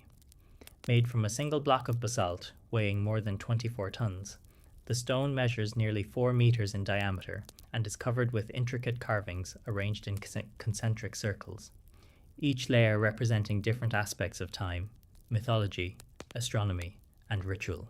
Responsibility. At the center of the stone is the face of Tonatiuh, the sun god, shown with a protruding tongue, shaped like a sacrificial knife, symbolizing the belief that the sun required human blood and energy in order to continue its daily journey across the sky. Surrounding this central image are 4 square panels representing the previous worlds, or suns, that according to Aztec mythology had been destroyed by floods, fire, jaguars, and storms, reminding viewers that the current age was fragile and could also come to an end. Beyond these panels lies the ring of the 20-day signs of the sacred calendar, known as the Tonalpohualli, which combined with numerical cycles to guide religious ceremonies, agricultural planning, and political decision-making. This calendar system operated alongside a separate solar calendar of 365 days, called the Xiuhpohualli, and the interaction between these two cycles created a larger 52-year period that marked major renewal rituals and social transformations. Understanding and managing these overlapping systems required specialized priests and astronomers who memorized complex calculations and maintained detailed records, ensuring that festivals, sacrifices, and state events occurred at precisely the correct times. The sunstone was therefore not merely decorative, but served as a public representation of this timekeeping system, reinforcing the authority of religious and political leaders who claimed to control cosmic order. Some scholars believe that the stone also functioned as a ritual platform, possibly used in sacrificial ceremonies because of its placement in the main ceremonial precinct of Tenochtitlan and its association with solar worship. When Spanish conquistadors led by Hernán Cortés conquered the Aztec capital in 1521, they destroyed many temples and monuments, and the sunstone was buried face down in the ground, either deliberately hidden by indigenous people or intentionally covered by colonial authorities who viewed it as pagan and dangerous. For more than 200 years, the stone remained underground, forgotten beneath the growing colonial city. It was rediscovered in 1790 during construction work in Mexico City's Central Plaza, immediately attracting attention from scholars and artists who recognized its historical importance. Early interpretations focused on its calendar functions, but later research revealed that it represents a much broader cosmological system linking time, space, politics, and religion. Every symbol on the stone is connected to myths, deities, and natural forces, forming a visual encyclopedia of Aztec knowledge. The precision of the carvings shows that artisans worked with advanced tools and methods, carefully planning proportions and symmetry to maintain balance across the entire surface. This required close cooperation between artists, priests, and astronomers, demonstrating how science, religion, and politics were deeply interconnected in Aztec society. Modern studies using digital modeling and astronomical simulation have confirmed that many elements of the sunstone correspond to real celestial cycles, including solar movements, seasonal changes, and ritual intervals, reinforcing the idea that it was grounded in systematic observation rather than superstition. At the same time, the stone reflects a worldview in which time was not linear, but circular, repeating through creation and destruction in endless cycles, with human actions believed to influence cosmic stability. This belief placed enormous pressure on rulers and priests to perform rituals correctly, because failure could result in disaster for the entire world. The sunstone therefore functioned as both a scientific instrument and a political message, reminding citizens that the empire's survival depended on obedience to sacred schedules and divine expectations. Today, the Aztec Sunstone is displayed in the National Museum of Anthropology in Mexico City, where millions of visitors see it each year, often without realizing how much information is encoded in its surface. What appears at first glance to be a decorative sculpture is actually a condensed map of time, belief, and authority, carved into rock with extraordinary care. Standing before it, one becomes aware that ancient civilizations did not separate science from religion or governance, but treated them as parts of a single system that organized society. The stone calendar of the Aztecs remains one of the clearest examples of how knowledge, power, and symbolism can be combined into a single monument capable of communicating complex ideas across centuries. It reminds us that long before digital clocks and astronomical software, human societies were already tracking the universe with precision, discipline, and deep cultural meaning, using stone as their medium and time itself as their subject. A city beneath Rome.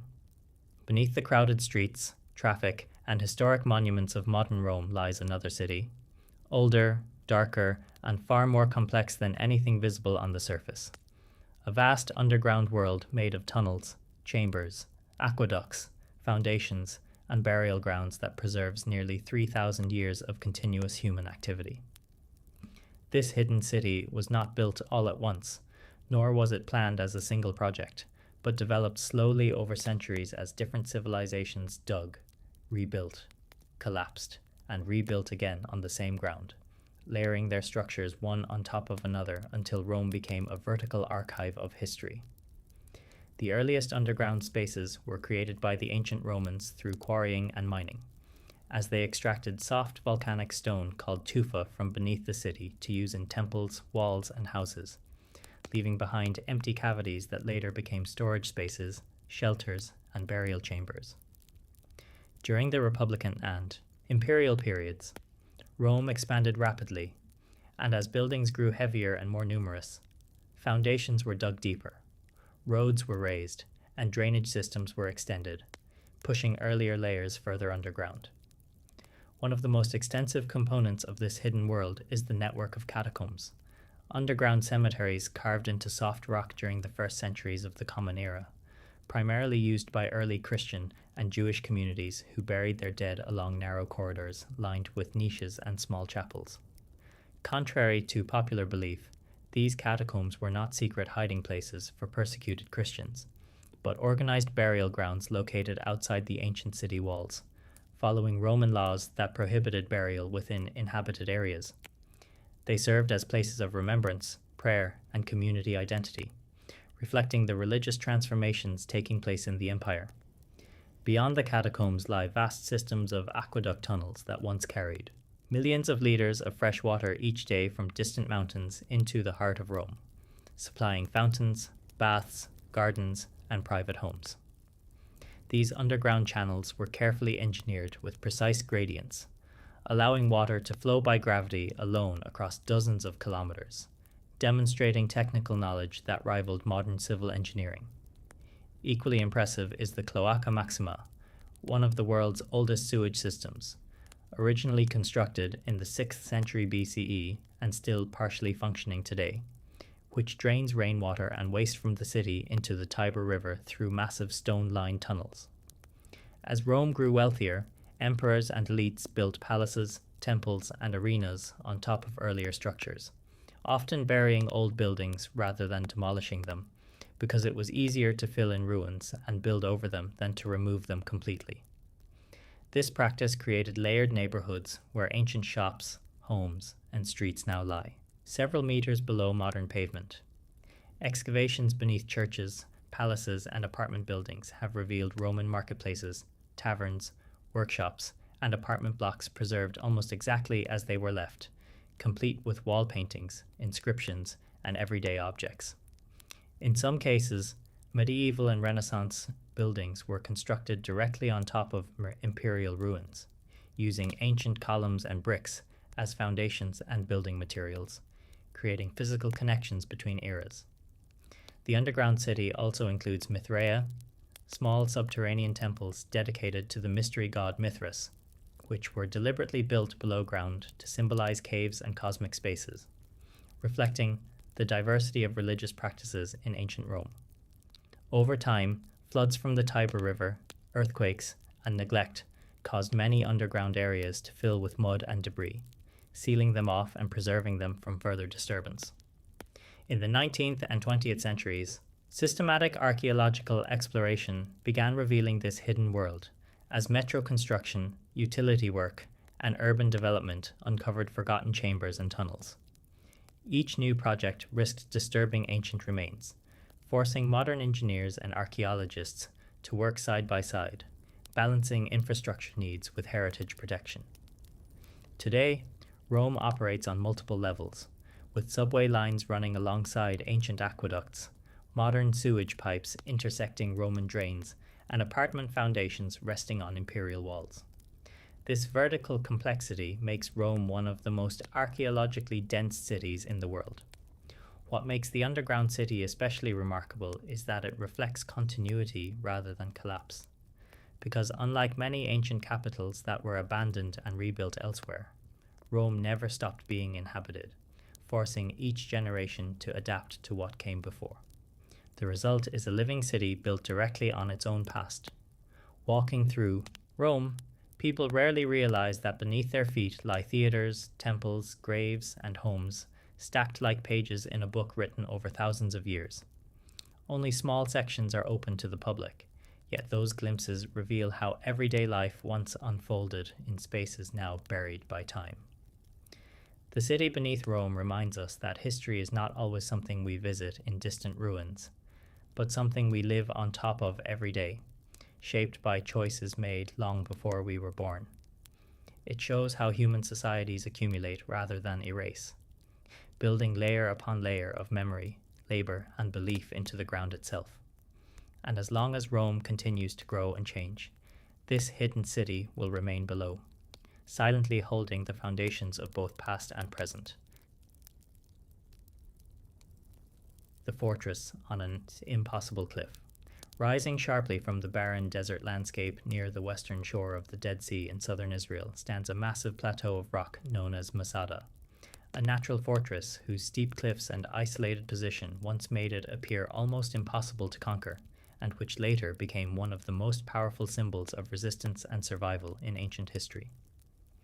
Masada is a flat-topped mountain rising more than 400 meters above the surrounding terrain, with sheer cliffs on nearly all sides, making access extremely difficult even for skilled climbers. And it was this natural defensibility that attracted King Herod the Great in the 1st century BCE, who chose the site as a refuge and strategic stronghold. Between approximately 37 and 31 BCE, Herod transformed Masada into a fortified palace complex by constructing massive stone walls, towers, storehouses, cisterns, bathhouses, and luxurious residential quarters, turning an isolated rock into a self-sufficient stronghold capable of supporting hundreds of people for long periods.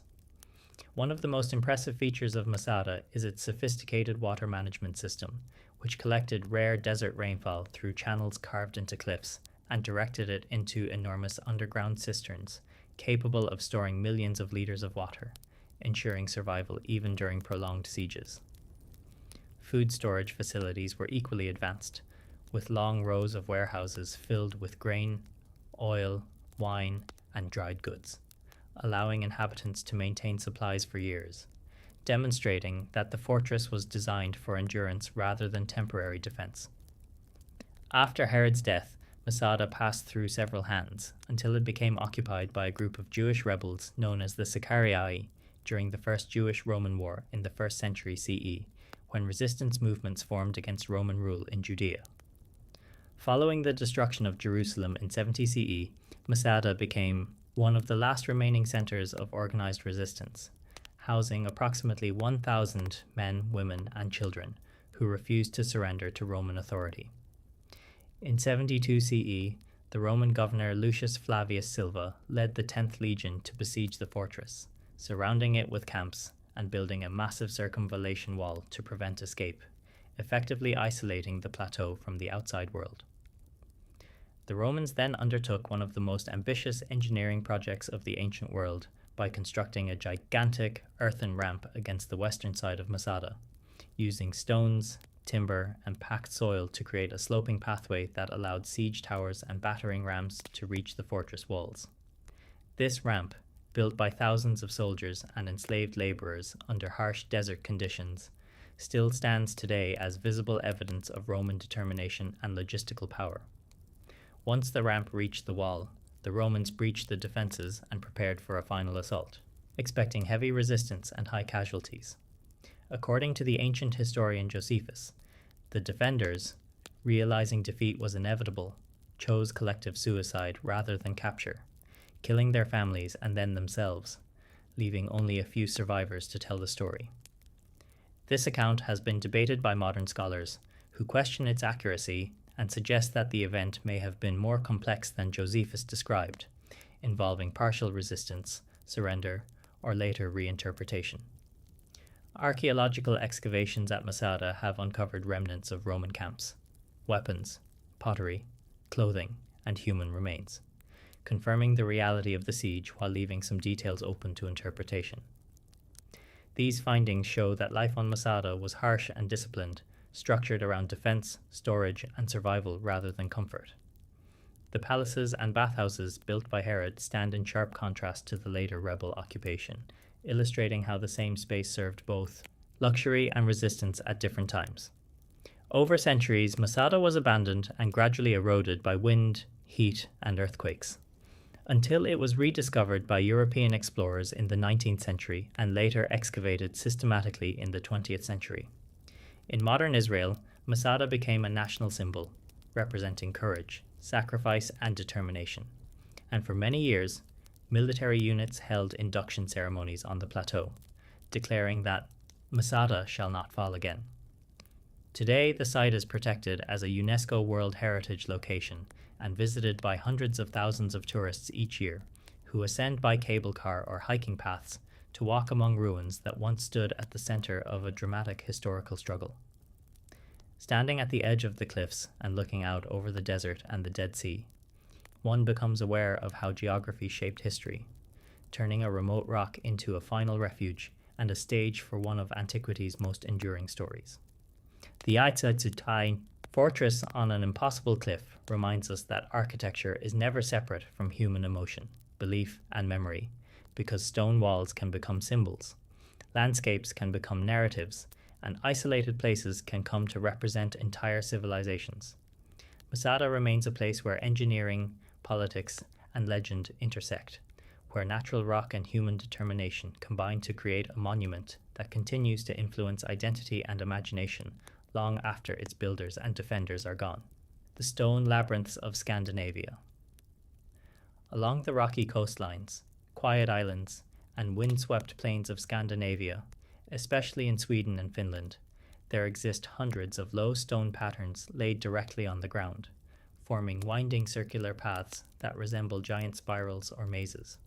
Structures known locally as Trojaborgs, Troy towns, or stone labyrinths, whose simple appearance hides a long and complex cultural history stretching back thousands of years.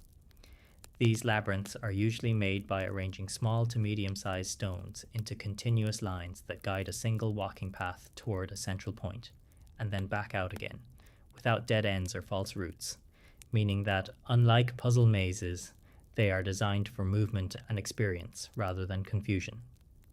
Most of these stone labyrinths are located near the sea, on beaches, headlands, and islands, where fishing communities once depended heavily on weather, tides, and seasonal migration of fish, suggesting a strong connection between the structures and maritime life. Archaeological dating shows that many of the surviving labyrinths were built between the Middle Ages and the 19th century, but historical references and oral traditions indicate that similar patterns existed much earlier, possibly reaching back to prehistoric times through repeated rebuilding and cultural transmission. The name Trojaborg, meaning City of Troy, reflects a symbolic connection to the ancient Mediterranean myth of Troy, which spread across Europe through medieval literature and folklore, even though there is no direct link between Scandinavian labyrinths and the actual city. In Nordic tradition, These stone patterns were often associated with protective rituals, seasonal ceremonies, and fishing magic, with fishermen walking the labyrinth before going to sea in order to trap bad luck, evil spirits, or dangerous winds inside the spiral. According to belief, once negative forces were caught in the maze, they would become confused and unable to follow people back to their boats, ensuring safe journeys and good catches. Some communities also used the labyrinths in courtship rituals, where young men and women would walk toward the center and meet, symbolizing union and balance, showing that the structures served both spiritual and social purposes. In other cases, labyrinths were linked to midsummer celebrations, harvest festivals, and communal gatherings, becoming part of seasonal rhythms that structured rural life.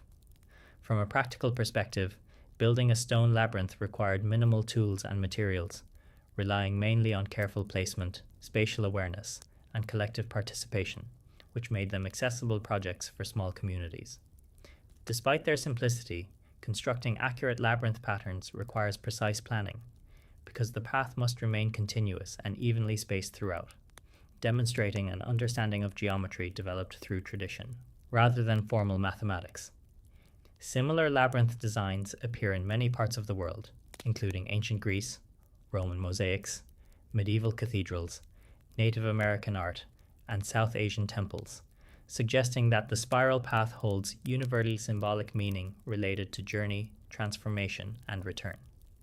In Scandinavian contexts, this symbolism blended with local beliefs about spirits, nature, and fate, creating unique regional interpretations. During the Christianization of Scandinavia, many traditional practices were discouraged or reinterpreted, but stone labyrinths survived because they were easy to overlook and could be treated as harmless games or decorations. As industrialization and urbanization spread, many labyrinths were damaged, covered, or forgotten, especially as coastal communities declined and traditional fishing lifestyles disappeared. In recent decades, renewed interest in cultural heritage has led to documentation and preservation efforts, with researchers mapping existing labyrinths and recording local traditions before they are lost. Some labyrinths have been restored, while others have been reconstructed based on historical descriptions, allowing new generations to experience them. Modern visitors often walk these stone paths without realizing their original cultural meaning, seeing them simply as curiosities or photo opportunities. Yet for earlier communities, these structures represented protection, hope, and continuity in environments where survival depended on unpredictable natural forces. Standing inside a Trojaborg today, with the sea stretching toward the horizon and wind moving across open land, it becomes clear that these labyrinths were not built to impress outsiders or display power, but to support everyday life through shared belief and ritual. They offered a sense of control in situations where people had little actual control, transforming uncertainty into structured movement and collective action. The stone labyrinths of Scandinavia remind us that not all ancient monuments are large or dramatic, because some of the most meaningful structures are small, fragile, and deeply embedded in local tradition. They show how communities used simple materials to create symbolic landscapes that connected work, belief, and environment into a unified system. And even today, as many of these stone patterns slowly fade back into the ground, they continue to represent the quiet creativity of people who shaped their world not through conquest or monumentality, but through shared movement, memory, and meaning. Desert Library of Timbuktu. At the edge of the Sahara Desert, where endless sand meets the slow curve of the Niger River, stands the ancient city of Timbuktu, a place that for centuries existed in the imagination of the world as a distant myth, a city of gold, mystery, and unreachable wealth, long before anyone understood that its greatest treasure was not metal or jewels, but knowledge. Founded around the 12th century, Timbuktu grew into one of Africa's most important centers of learning during the height of the Mali and Songhai empires, when trade routes connected West Africa to North Africa, the Middle East, and Europe, allowing ideas, books, and the scholars to travel alongside salt, gold, and spices. By the 15th and 16th centuries, Timbuktu had become home to major Islamic universities and learning centers, including Sankore, Jinguereber, and Sidi Yahya mosques, where thousands of students studied theology, mathematics, astronomy, medicine, law, geography, and history. Unlike many medieval cities where knowledge was controlled by institutions, Timbuktu's intellectual life was largely private and decentralized, with families maintaining personal libraries and scholars copying, collecting, and preserving manuscripts in their own homes. Over generations, these families built vast collections of handwritten texts, passed down from parents to children, protected as sacred inheritances rather than commercial property. The manuscripts themselves were written in Arabic, as well as in local African languages using Arabic script, a system known as ajami, showing how global scholarship blended with regional identity. Some texts dealt with religious interpretation and philosophy, while others recorded practical knowledge, such as medical treatments, agricultural techniques, water management, and trade regulations. There were also works on astronomy that mapped star movements, calculated eclipses, and described planetary cycles, demonstrating that African scholars were actively engaged with scientific inquiry long before European colonial influence. Legal documents preserved court cases, contracts, and rulings, offering rare insight into everyday life, social relationships, and governance in medieval West Africa. Poetry, personal letters, and historical chronicles added emotional depth, revealing individual voices across centuries. At its peak, Timbuktu was said to contain hundreds of thousands of manuscripts, making it one of the largest centers of written knowledge in the pre-modern world. Yet as political power shifted and trade routes changed, Timbuktu slowly lost its global prominence, and by the 19th century, it had become isolated and economically weakened.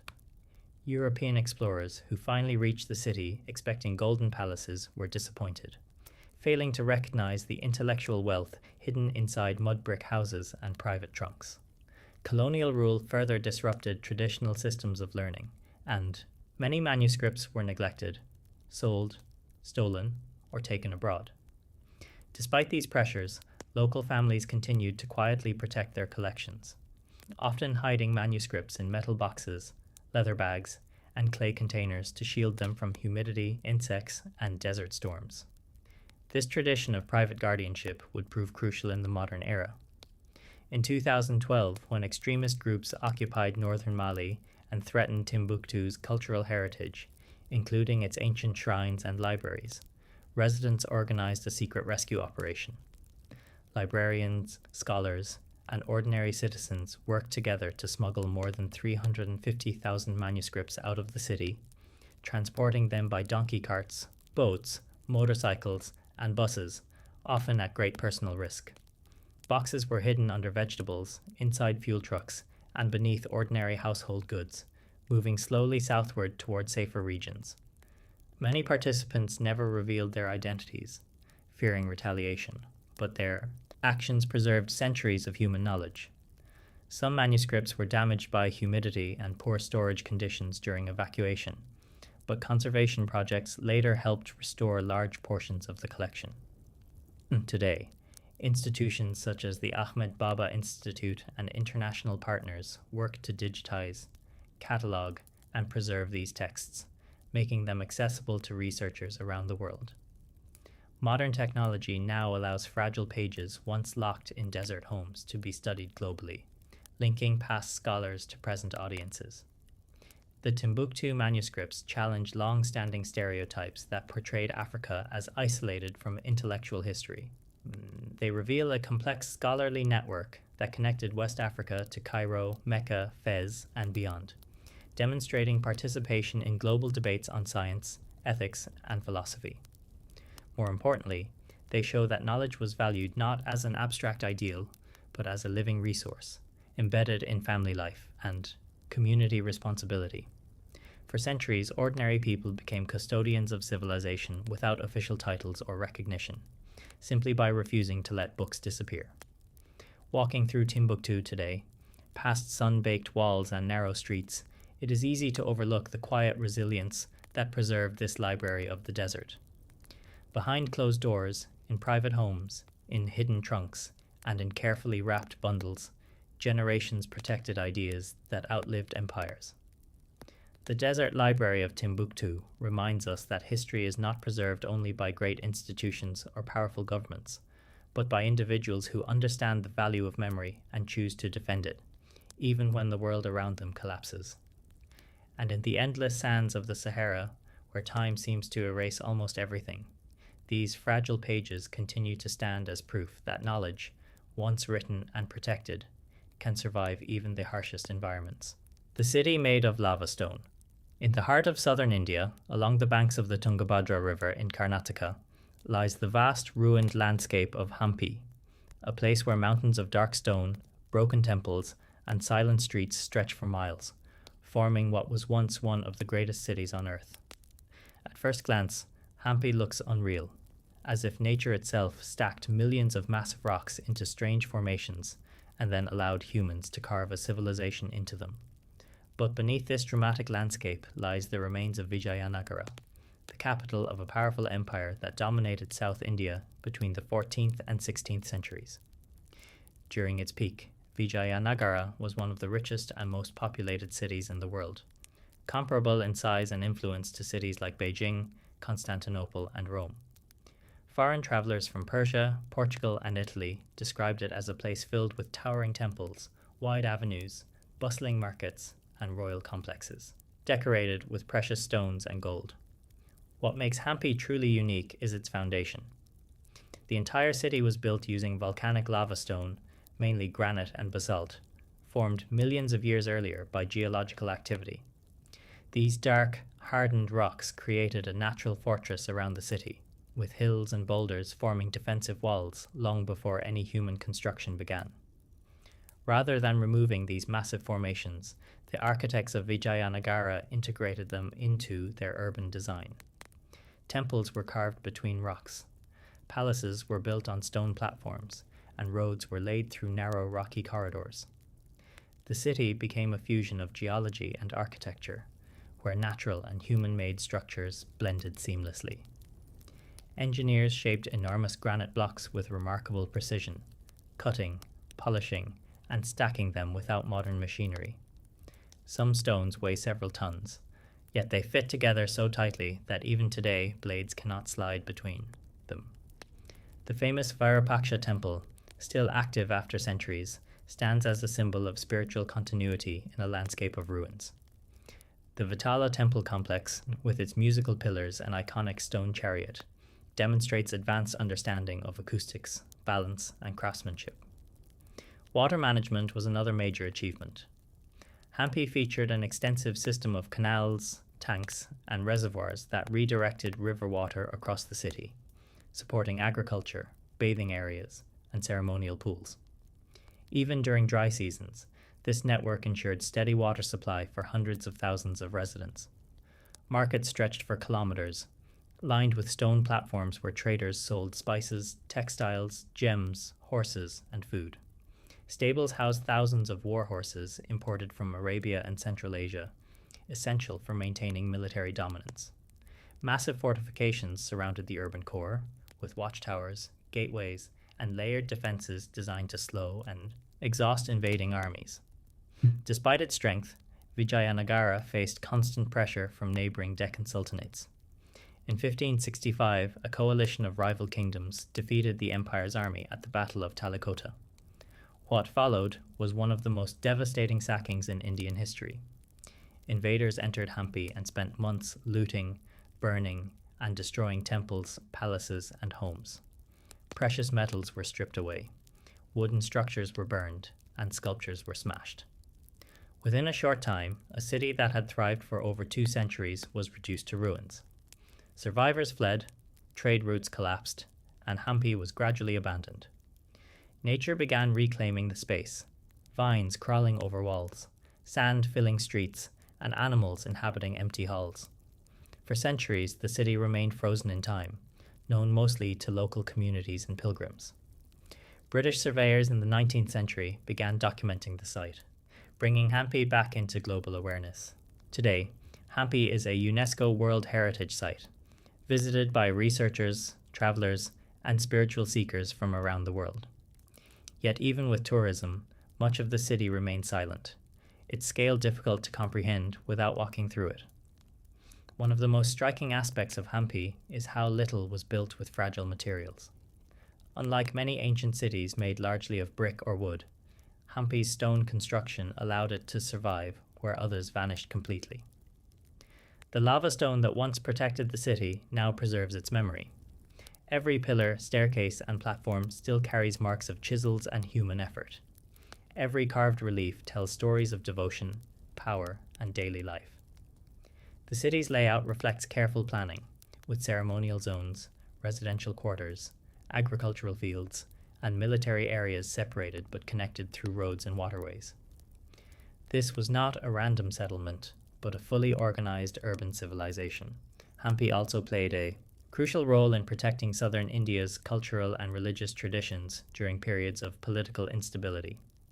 For centuries, it acted as a stronghold for Hindu scholarship, temple arts, and literary activity.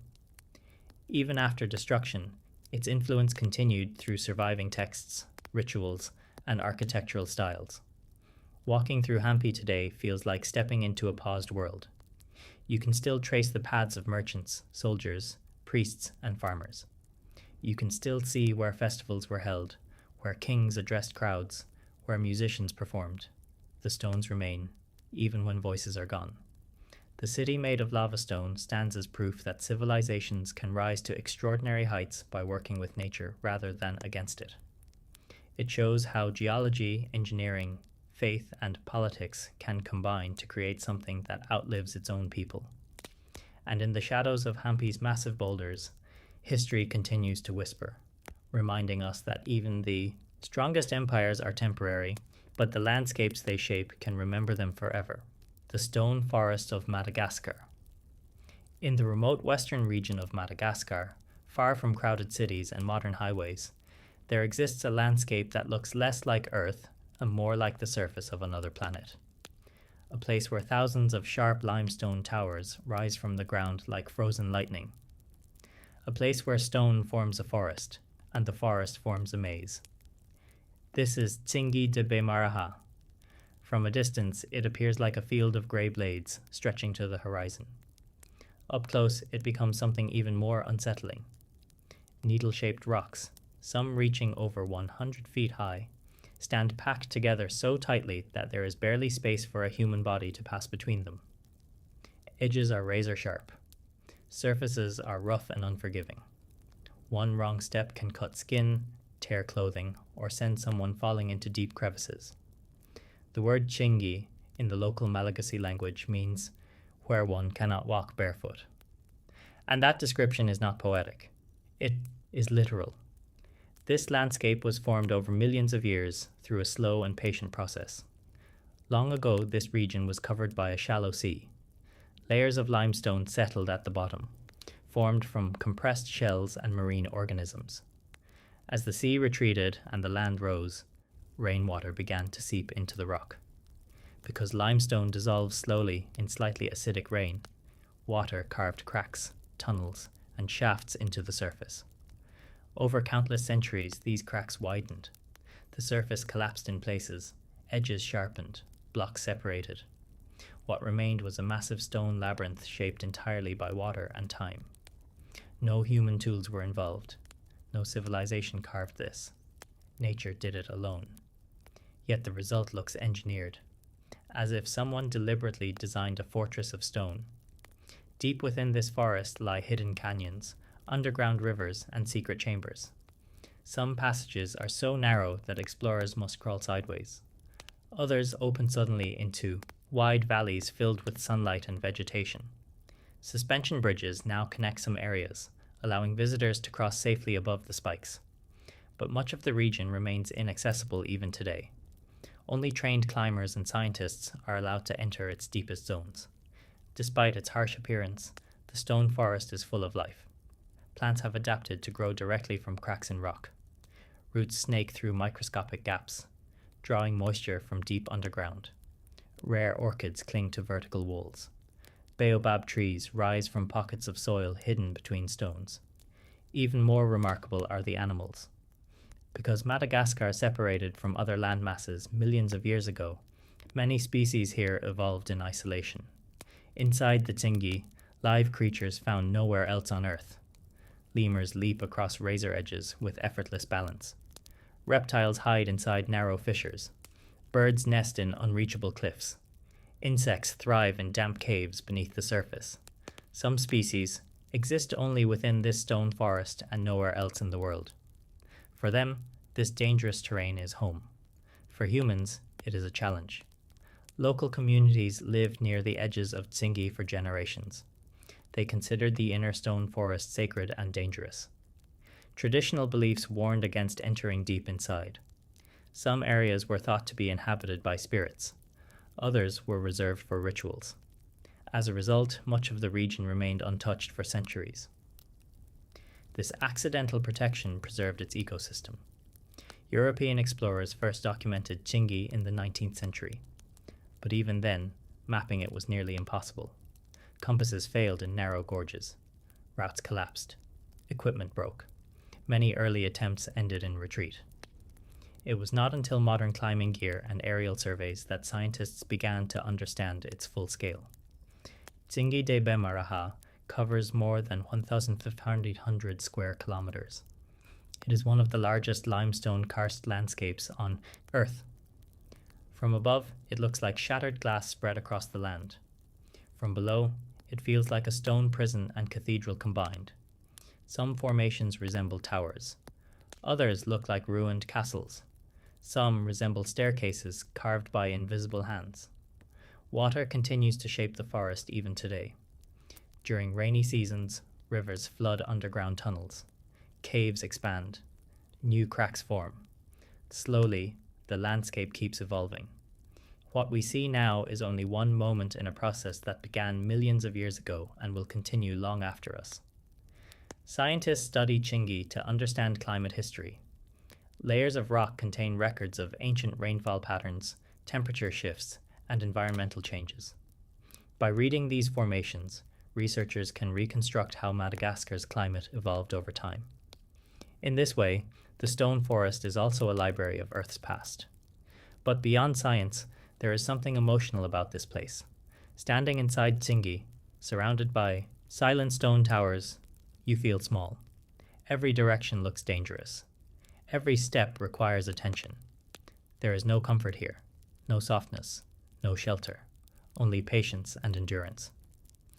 It reminds us that nature does not exist for our convenience. It existed long before us and will remain long after. And yet, life still finds a way. Flowers bloom. Animals adapt. Water flows. Balance exists even in the harshest environments. Tsingy de Bemaraha is proof that beauty does not always come in gentle forms. Sometimes it comes as sharp edges, narrow paths, and unforgiving terrain. Sometimes it comes as a reminder that the planet is still capable of creating things beyond human imagination. The stone forest stands not as a monument to human achievement, but as a monument to time itself. A record of patience, a record of erosion, a record of survival. And in its silent towers of stone, it tells a story that began millions of years before the first human step and will continue, long after the last one fades away.